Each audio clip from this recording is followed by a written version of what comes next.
आज रीमा माँ बनी है। एक प्यारी सी बिटिया ने जन्म लिया है।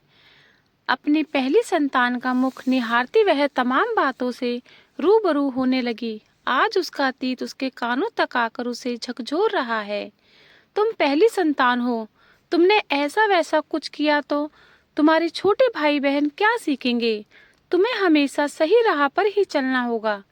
ईश्वर ने बड़ा बनाकर भेजा है तो खानदानी मर्यादा का पालन तुम्हारी जिम्मेदारी है। पिता की आवाज थी। उनके शब्द कानों में देर तक गूंजते रहे। मन इन बातों को स्वीकार ही नहीं करना चाहता था तो रीमा ने पुरानी डायरी निकाली जिसमें उसने अपने सिद्धार्थ की चिट्ठियां संभाल कर रखी थी। उसने भी तो ऐसा ही कुछ लिखा था। तुम और सिर्फ तुम मेरी हो, वो लड़की हो जिस पर दिल हारा हूँ। देखो, कुछ ऐसा वैसा ना करना कि मेरा दिल टूट जाए। पता है ना, एक बार दिल टूटे तो दोबारा नहीं जुड़ता। वह फिर मानसिक अंतर्तंत्र में फंस गई। अपनी मर्जी की जिंदगी जीना पिता की नज़र में ऐसी वैसी हरकत है। अपने पिता की बात मानना सिद्धार्थ की नज़र में कुछ ऐसा वैसा कर गुजरना है। सभी प्यार करते हैं मगर उनके प्यार के बदले में कुछ चाहते हैं। पिता मान मर्यादा का पालन तो सिद्धार्थ वफादारी चाहता है। वह किसी से कुछ नहीं चाहती, दोनों की खुशियाँ चाहती है। मगर अफसोस वह दोनों को एक साथ खुश रखने में असमर्थ है।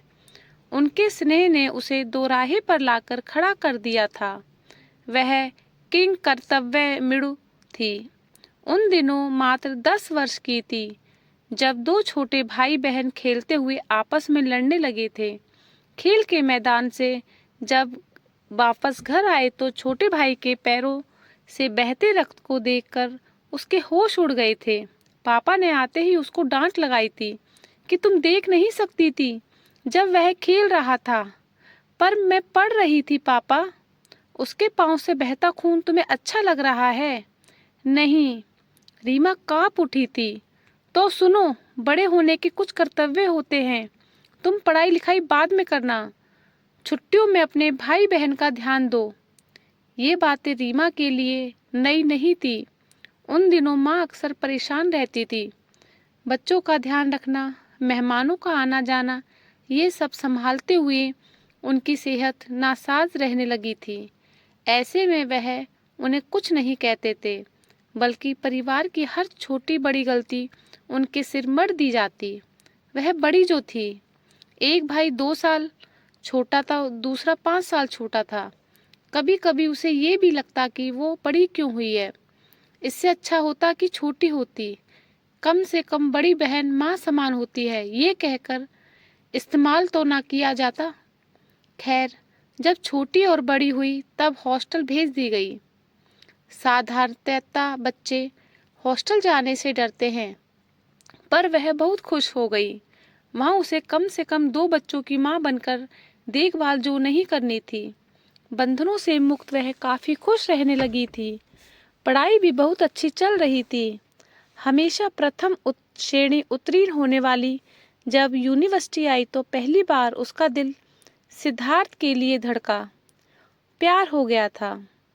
जब उसने इस संदर्भ में माता पिता से बातचीत की तो उन बातों का यही अंजाम निकला कि बड़ी होने के नाते उसे अनुशासित रहना है। उसे उसकी मर्जी से जीने की इजाज़त दे दी गई तो सभी प्रेम विवाह की जिद करेंगे। बहुत कठोरता से उसकी चाहत का दमन किया गया। उसने भी उनकी मर्जी से खुद को 4 दीवारी में कैद कर लिया। दोनों भाइयों को कोचिंग कराया गया ताकि वे अपने पैरों पर खड़े हो सके। एक दिन ऐसा भी आया जब उसके दोनों भाई पढ़कर अपने करियर से संतुष्ट हो गए थे और वह नींव की ईंट के समान उन्हें ऑफिस भेजने की तैयारियां कर रही थी। शायद कर्तव्य व त्याग की कसौटी पर खड़े उतरने के लिए ही उसका जन्म हुआ था, जिसे अपने भाग्य का लिखा मानकर रीमा ने सह लिया।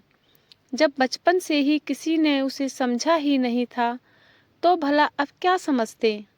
कहीं वह बागी ना हो जाए, इस बात का ख्याल करते हुए तब तक घर में ही रखा गया जब तक बाकियों की जिंदगी संभल न जाए।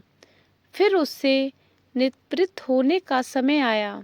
आखिर उसे कब तक बिठाकर सबसे रखते। बेटी का कन्यादान कर ऋण से उत्तीर्ण होना ही था। बगैर उसकी पसंद जाने हुए पिता ने शादी तय कर दी और बेटी के आगे यह दिखाया कि गरीब पिता ने अपने सामर्थ्य अनुसार जो कुछ बन पड़ा वह किया है, जिसके बदले उनके मान सम्मान को कायम रहने की जिम्मेदारी भी उसकी ही थी। अब तक सब दोहरी नीतियां देखती सहती रीमा जान चुकी थी कि माँ बाप का भी स्वार्थ होता है। लड़कों को पढ़ाना है ताकि भविष्य में उनसे लाभान्वित हो सके। बेटियों को उनकी मर्जी से विवाह नहीं करने देते, क्योंकि वह अपनी दुनिया में रम गई तो इससे उन्हें क्या मिलेगा। इसके बजाय उनकी मर्जी से शादी हुई तो दबाव बना रहेगा और बेटी भविष्य में काम आएगी। कभी कभी तो जानबूझकर बेटी को गरीब घर में ब्याहते हैं, जिससे वह कष्ट में माँ बाप के ही पास भाग कर आए और कृतज्ञ बनी रहे। पर कहते हैं ना, बेटियां अपना भाग्य लेकर आती हैं। उसका भाग्य भी पलटा। रीमा के पति उसे हर तरह की सुख सुविधा मुहैया कराई। साथ ही रीमा के माता पिता की भी यथासंभव सम्मान करता रहा। यह सब देखकर उसके पिता पछताने लगे हैं। इन दिनों अपराध बोझ से ग्रसित हो चले हैं। जिन बच्चों को लाड़ दुलार दिया, उन्हें स्वार्थ की आदत हो गई। अधिकाधिक सफलता पाने की ललक में आगे ही बढ़ते जा रहे हैं। वे सभी अपने जीवन में व्यस्त हैं, मगर जिसे जीवन में हर खुशी कतरा कतरा कर ही मिली है, वही आज भी उनकी सेवा में तत्पर है।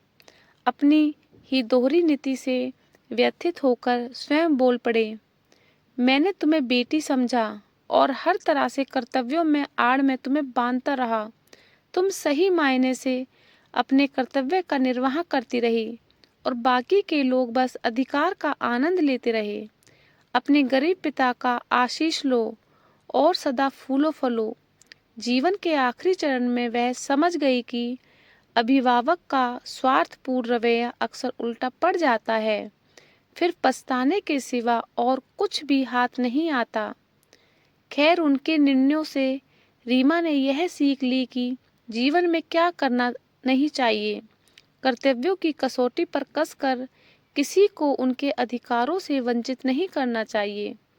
कल्पना लोक में विचरती सहसा वर्तमान में लौटी तो नन्ही सी जान को सीने से चिपका कर उससे एक अमूर्त वादा कर लिया, उसे हर हाल में उसका आसमान देकर रहेगी।